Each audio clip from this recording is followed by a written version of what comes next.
Je souhaite remercier l'invitation qui m'a été faite pour présenter ce résumé concernant la formation des enseignants au départ en Amérique centrale. Je veux dire que les sources d'information que j'ai eues à ma disposition ont été les rapports sur 3 projets que la coordination éducative et culturelle centra-américaine, les ministères de l'Éducation et certaines universités publiques ont développé entre 2000 et 2013, entre l'an 2000 et 2013. En outre, dans le but de vérifier l'information, j'ai demandé à des collègues universitaires et des ministères des informations qui me permettent d'améliorer la présentation que je vais vous faire. Malheureusement, je n'ai pas reçu des réponses concernant 2 pays, mais si vous pensez qu'il y a s'il y a des erreurs dans ce que je vais vous transmettre, vous n'avez qu'à me le signaler. Tout d'abord, en Amérique centrale, la coordination éducative et culturelle centra-américaine, avec la collaboration du gouvernement de Hollande, des Pays-Bas, ont préparé une étude diagnostique de la formation des enseignants dans l'éducation primaire il y a 20 ans. Lors de cette étude, les résultats principaux ont été les suivants. Les cursus qui permettaient la formation des enseignants pour l'éducation primaire, des maîtres d'école, n'avaient pas de méthodologie claire. Dans d'autres termes, on ne savait pas comment on avait abouti à ce cursus et il n'y avait pas de fondement théorique accepté. Il n'y avait pas non plus une révision périodique de ces cursus. Dans de nombreux cas, les formateurs des enseignants n'avaient même pas la licence et ils provenaient souvent des écoles normales. Il n'y avait pas d'outils d'enseignement et d'apprentissage adaptés à la formation initiale des enseignants de primaire et notamment il n'y avait pas de livres de texte dont on puisse se servir d'une manière appropriée ou adéquate pour la formation des maîtres d'école. Il n'y avait pas d'éthique dans la formation initiale des maîtres d'école et dans 4 parmi les 6 pays ayant participé à cette étude, dont n'ont pas participé Belize et République dominicaine parce qu'ils n'étaient pas membres du système centra-américain à l'époque.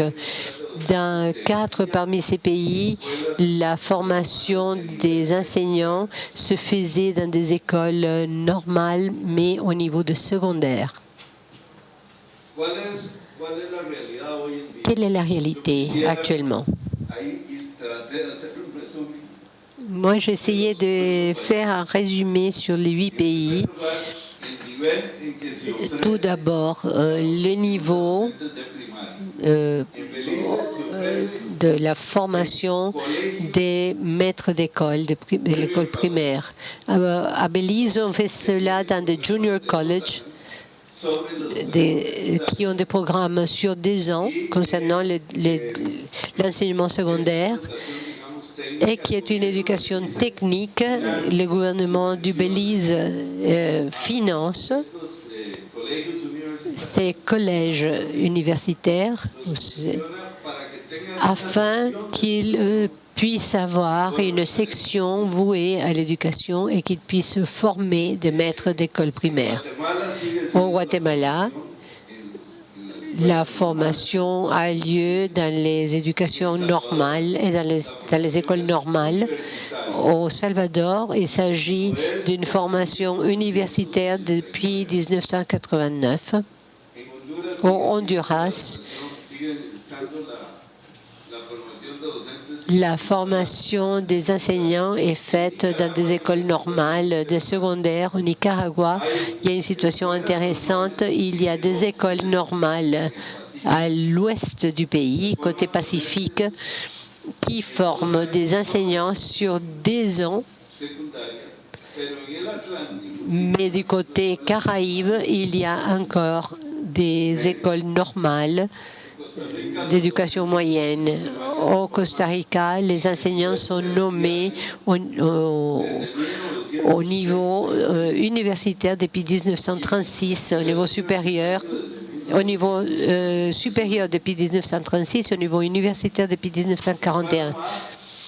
Au Panama, il n'y a qu'une école normale qui fournit une formation secondaire. C'est une école normale qui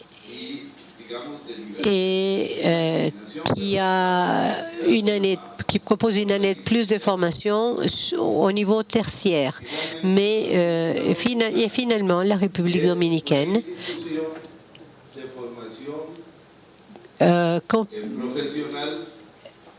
possède une institution de formation professionnelle au caractère universitaire et dont la formation se fait sur 3 ans.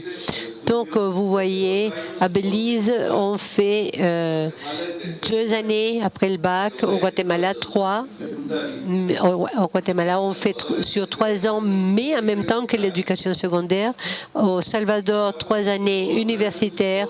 Au Nicaragua, 2 années après le bac ou 3 années durant la formation secondaire.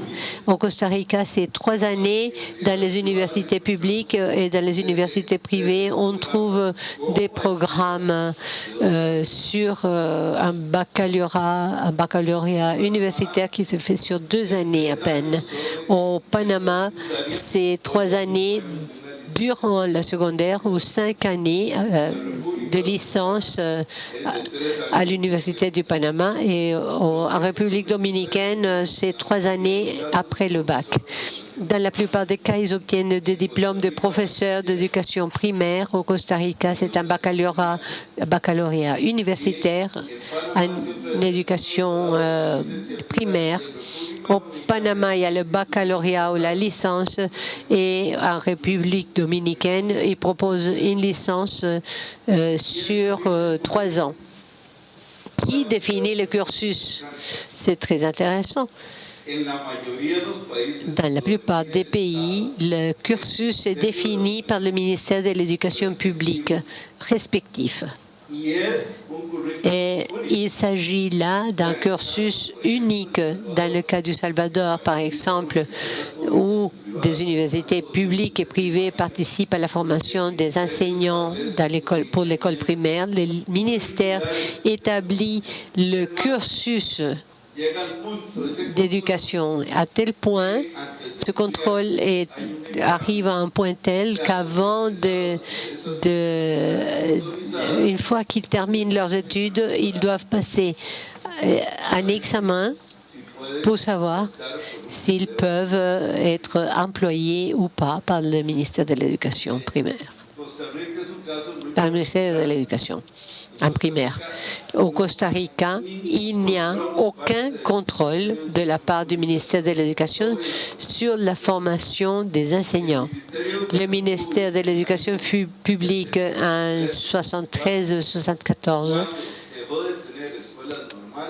lorsque les écoles normales ont été éliminées, a tout simplement fermé son département de formation des enseignants.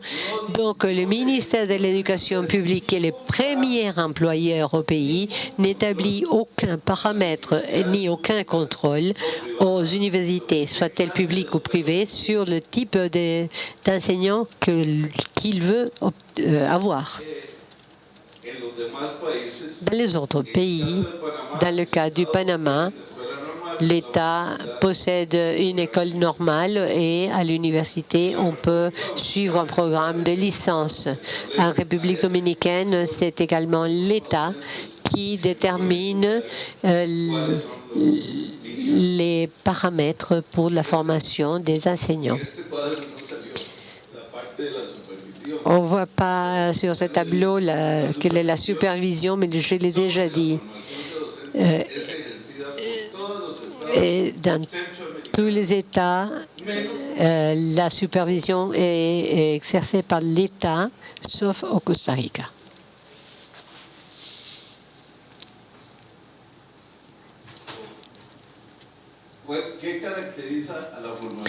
Quelles sont les caractéristiques de la formation des enseignants pour l'éducation secondaire? Je dois vous dire que les projets dont je vous ai parlé ne concernaient que l'éducation primaire. Pour l'éducation secondaire, c'est-à-dire collège et lycée, il s'agit des programmes de 3 ou 4 ans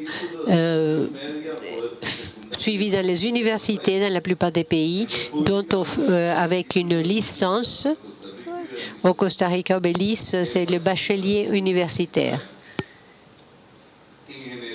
En général, il y a moins de contrôle sur les cursus et moins de supervision sur la formation.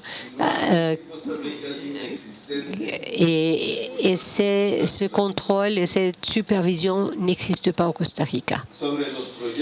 En ce qui concerne les projets dont je vous ai parlé, je crois qu'il est important de souligner que grâce à la collaboration des collègues centra-américains, c'était des projets qui ont eu du succès malgré le fait que nous avons notre siège au Costa Rica et que les directeurs de ces projets sont des costariciens. Je dois vous dire que le succès de ces projets a reposé sur le ministère de l'Éducation et sur les universités de l'État qui ont collaboré afin qu'on obtienne du succès dans plusieurs domaines. Étant donné que je n'ai pas beaucoup de temps, je ne ferai référence qu'à certains d'entre eux. On a proposé un master régional pour améliorer la formation des formateurs. Et je veux le dire aussi, c'est un master réellement régional. Et ce n'est pas régional parce qu'on a désigné une université pour qu'elle exerce fasse ce travail au niveau régional, mais régional parce que nous avons défini entre tous le profil du formateur, de formateurs, parmi tous les universitaires et tous les ministères de l'éducation publique.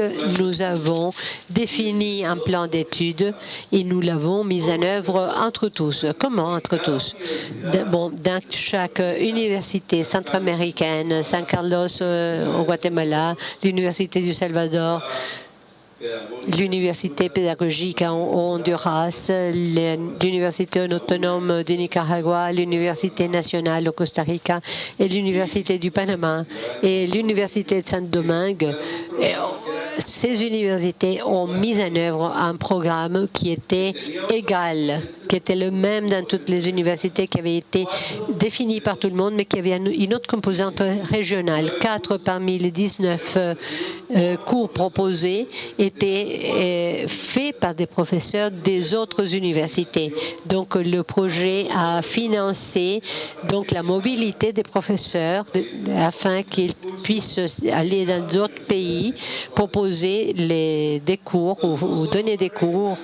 Et donc c'était régional non seulement parce que nous l'avons conçu entre tous, mais aussi on l'a mise en œuvre entre tous. Et nous avons eu 400 personnes qui ont obtenu un master dans la formation des enseignants. Un autre projet qui a eu du succès, c'est le projet des livres de texte. sur sur le site web de la SEC, il y a 70 livres de texte écrits par des Centra-Américains et par des collègues sud-américains concernant la formation initiale des enseignants. Et ce sont des livres qui sont à la portée de tout le monde. Chaque bibliothèque des universités et des écoles normales a reçu une collection de ces livres de texte, mais aussi ils sont à la disposition de tous les étudiants qui commenceront leurs études pour leur formation en tant que maître d'école. D'autres éléments importants de ces projets concernent l'utilisation des TIC, des TIC et avec la recherche dans l'éducation. Nous avons financé plus de 20 projets de recherche dans les écoles normales et dans les universités et nous avons préparé par le biais d'ateliers nombreux professeurs qui ont fait ce travail-là.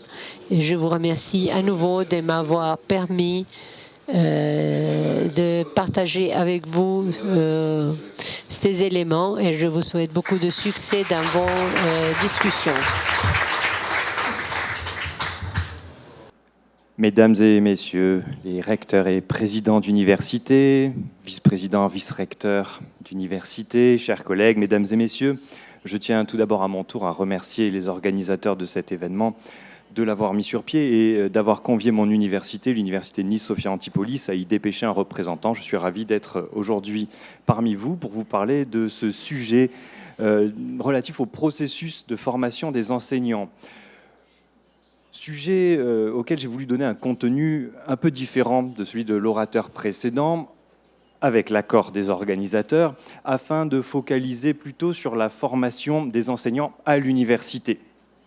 Alors, pour ce qui est du sujet des enseignants du primaire et du secondaire, ce sont bien les universités en France qui ont la charge de contribuer à la formation de ces enseignants-là, dans le cadre de certaines de leurs composantes, qui s'appellent des écoles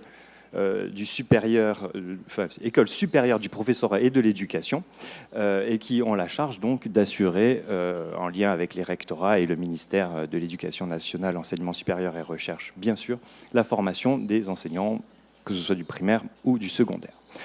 Pour en venir donc à la formation des enseignants du supérieur, c'est un sujet qui, bien évidemment, concerne à la fois la formation requise pour devenir enseignant, mais aussi la formation à l'enseignement. Et je vais donc dire quelques mots de la situation en France avant que d'évoquer avec vous quelques perspectives de coopération internationale, puisque tel est l'objectif de notre conférence. Alors, un rappel sur la situation en France. Il y a en somme deux catégories d'enseignants à l'université en France. Première catégorie, la principale, les enseignants titulaires, qui sont, disons, des enseignants-chercheurs confirmés, au sein desquels on distingue deux corps, les maîtres de conférences et les professeurs. L'accès à ces fonctions sont sur concours et nécessitent, dans tous les cas, d'avoir le grade de docteur.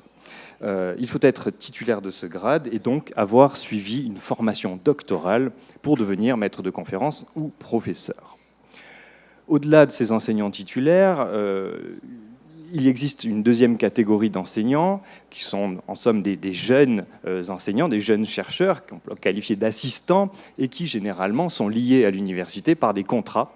Ils sont autrement dit des enseignants contractuels. Généralement, il s'agit de doctorants, voire de jeunes docteurs, et qui sont donc liés par un contrat d'enseignement à l'université. Ils sont titulaires, autrement dit, d'un diplôme de master, voire dans le meilleur des cas du grade de doctorat, mais ont suivi ou suivent une formation doctorale. Et donc, je voudrais dire quelques mots de cette formation doctorale en France, qui apparaît en effet comme l'élément majeur de la formation des enseignants à l'université.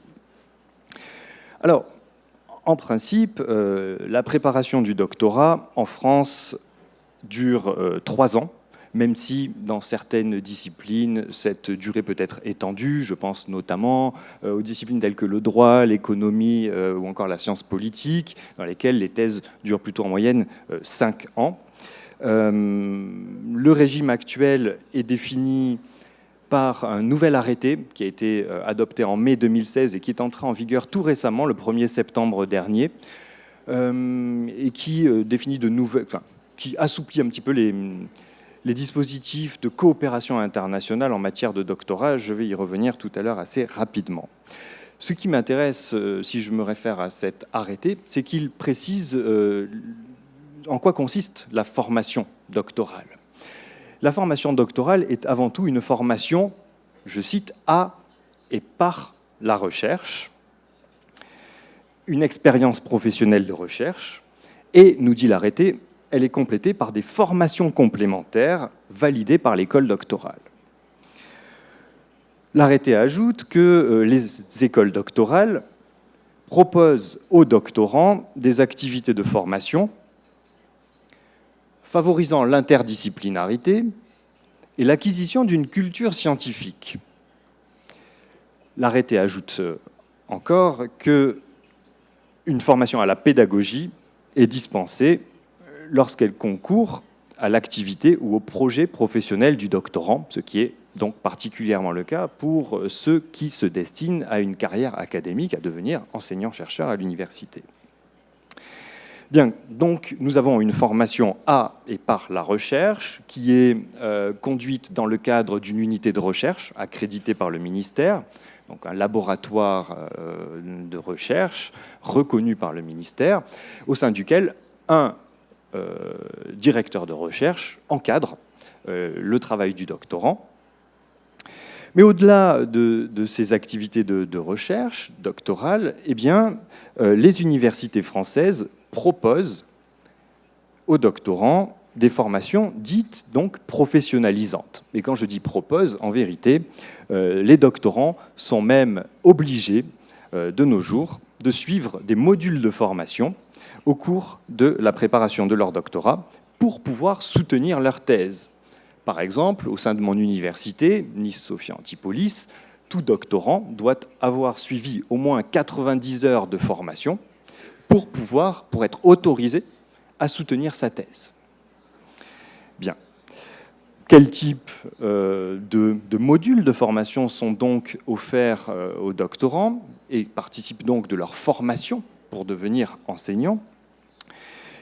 Il s'agit généralement de cours de perfectionnement linguistique, donc ce qui revêt un intérêt majeur, bien évidemment, surtout dans la perspective de la coopération internationale, mais aussi de cours relatifs à la maîtrise d'outils informatiques, d'outils didactiques, et des formations plus largement au métier d'enseignant pour ceux des doctorants, comme je le disais, qui aspirent à poursuivre une carrière académique.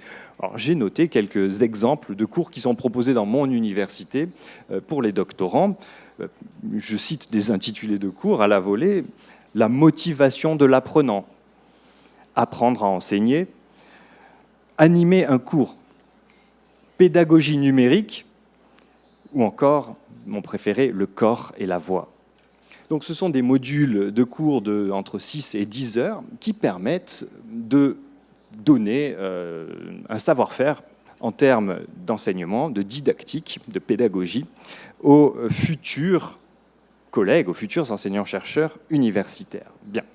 Donc, au regard de ce que je viens de dire, de manière très rapide, et puisque nous nous intéressons ici à la coopération internationale, je voudrais donc me pencher sur quelques modalités de coopération que l'on peut envisager entre les établissements universitaires français et les universités d'Amérique centrale, qui concernent donc le niveau doctorat, mais aussi le niveau master, puisque c'est déjà à ce stade-là que l'on prépare l'étudiant au doctorat, et donc il y a là une articulation qu'il faut prendre en considération.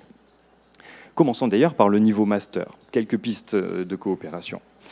finalement, on peut distinguer deux dynamiques, deux situations. D'une part, il est tout à fait possible d'imaginer l'accueil d'étudiants dans des formations de master en France. Alors là, plusieurs logiques peuvent être suivies. Il peut s'agir d'accueillir des étudiants d'Amérique centrale dans des formations universitaires françaises à des fins de diplomation exclusivement française, mais, on l'a rappelé ce matin, par le jeu d'accords de reconnaissance qui se multiplient, eh bien, la validation ou la reconnaissance de ces diplômes français peut être réalisée de retour dans le pays d'origine. On peut songer aussi à des échanges simples pendant le master. Échanges simples, j'entends par là qui permettent d'obtenir simplement des crédits qui seront valorisés dans l'établissement d'origine aux fins de l'obtention d'un diplôme national dans le pays d'origine.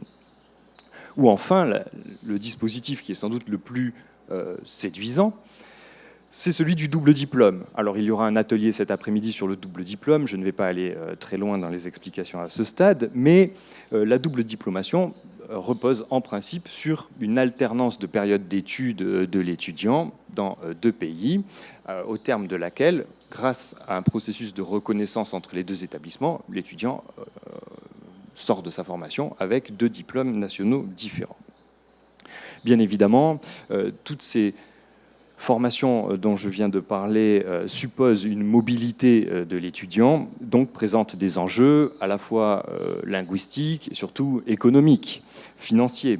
Donc un soutien est bien souvent nécessaire pour permettre à des établissements de mettre en place de tels dispositifs de coopération comme des programmes de bourse. Cela a déjà été évoqué ce matin. Deuxième dynamique dans la coopération en matière de master, on peut aussi imaginer, et cela se développe de plus en plus, des formations de master qui sont proposées à distance. C'est-à-dire que cette fois, l'étudiant ne quitte pas son pays, ne quitte pas son établissement d'origine, mais il reçoit une formation dispensée par une université française. Et si je vous en parle ce matin, c'est que c'est un grand sujet d'actualité en France, puisque il y a quelques heures, en France, a été publié un rapport qui était attendu et qui était élaboré pendant plusieurs mois sur précisément l'enseignement par les universités françaises en dehors du territoire français. Autrement dit, au travers principalement de ce que l'on appelle, par commodité, des délocalisations de diplômes. Je veux dire par là une exportation des formations aux fins de diplômer à l'étranger des étudiants par un diplôme français. Donc, c'est là un dispositif qui est quand même assez intéressant et qui permet aussi de réfléchir à des modalités peut-être un peu plus intéressantes qui seraient des doubles diplômes à distance, tels que nous en proposons à l'université Nice-Sophia Antipolis, c'est-à-dire qu'en finalement mélangeant le double diplôme et le processus de délocalisation, eh bien, on arrive à monter un double diplôme sans que l'étudiant lui-même ne parte en mobilité, puisque ce sont les savoirs qui viennent à lui dans le cadre d'une double diplomation qui lui permet d'obtenir donc bel et bien deux diplômes sans pour autant avoir réalisé de mobilité. Bref, on pourra en reparler, je pense, au cours de ces jours. J'avance pour passer maintenant à la coopération au stade du doctorat. Alors, cela est assez connu, je le rappelle néanmoins. Outre l'accueil, bien évidemment, d'étudiants de niveau master qui voudraient venir en France suivre une formation doctorale, eh bien, deux dispositifs très efficaces, là encore de plus en plus utilisés et de plus en plus productifs, fructueux, sont mis en œuvre. Je veux dire par là qu'il y a deux dispositifs puissants qui permettent d'encadrer des doctorants. C'est d'une part la cotutelle de thèse, qui est en fait un double diplôme de niveau doctorat. Mais là encore, le nouvel arrêté de 2016 assouplit un petit peu la réglementation en rendant encore plus facile le suivi d'une d'une thèse en co-tutelle entre un établissement étranger et un établissement français. L'étudiant est inscrit dans les deux établissements en doctorat et a donc deux directeurs de thèse à l'issue d'une soutenance unique réalisée dans l'un ou l'autre établissement. Il obtient, s'il convainc le jury, bien évidemment, le grade de docteur dans les deux pays. De manière un peu plus légère, il existe aussi un deuxième dispositif qui s'appelle la codirection de thèse. Dans ce cas-là, l'étudiant n'est inscrit que dans un seul établissement. Ça peut être son établissement d'origine, mais ça peut être aussi un établissement, enfin une université française. Mais il a deux directeurs. Le directeur dans son établissement d'inscription, mais aussi un autre directeur, qui peut être un directeur étranger ou au contraire le directeur de son établissement d'origine. Et il s'agit là aussi d'un dispositif à ne pas négliger, qui peut présenter un intérêt fort pour le doctorant, mais aussi pour la structuration de liens à un niveau vraiment intéressant entre deux universités. Tant la co-tutelle que la co-direction apparaissent ainsi comme des dispositifs privilégiés, des dispositifs puissants pour établir des coopérations vraiment approfondies entre deux universités, puisque par le biais de la co-tutelle ou de la co-direction, non seulement on va aboutir à un doctorat d'une personne qui sera apte à faire le lien entre les deux universités, mais les équipes de recherche elles-mêmes sont aussi déjà mises en contact au stade de la préparation doctorale, puisque dans les deux cas, il y a deux directeurs de thèse qui vont être amenés à échanger, à coopérer dans l'encadrement du doctorant. Et donc, il s'agit là de dispositifs puissants pour déjà amorcer des coopérations au niveau de la recherche. Bien. Alors, comme je le disais tout à l'heure, s'agissant des masters, on retrouve les mêmes enjeux pour les niveaux du doctorat, enjeux linguistiques, enjeux financiers également. Et là encore, les bourses de mobilité de niveau doctorat sont les bienvenues. Et je me réjouis que les ambassadeurs de France dans la région soient présents, puisqu'ils peuvent être d'un précieux soutien pour ce genre de dispositif. Bien. Alors, au-delà des co-tutelles et co-direction de thèse, on peut aussi imaginer des modalités de coopération un peu plus légères ou différentes. Je pense notamment à des simples séjours de recherche de doctorants qui pourraient très bien être accueillis dans des laboratoires de recherche dans le cadre de conventions d'accueil. Tout cela pour approfondir leur recherche dans le cadre d'un séjour de quelques mois. Cela est tout à fait envisageable et cela se pratique assez régulièrement en France. Ou enfin, une autre idée, celle d'élaborer des ateliers doctoraux qui peuvent permettre, sans qu'il y ait forcément en jeu des co-directions ou des co-tutelles de thèse, et qui puissent permettre à des équipes de recherche de deux universités, une française, une en Amérique centrale, de faire de la supervision en groupe, de la méthodologie de la recherche de niveau doctorat ensemble. Et bien évidemment, dans ce domaine-là, les nouvelles technologies de l'information, dont il sera aussi question dans le cadre de notre conférence, sont d'un appui très précieux. Voilà ce que je voulais vous dire pour ma part s'agissant de la formation des enseignants. Et bien évidemment, je me tiens à la disposition de chacun d'entre vous qui serait intéressé pour évaluer et explorer des pistes de coopération avec l'université Nice Sophia Antipolis que je représente ici. Je vous remercie pour votre attention.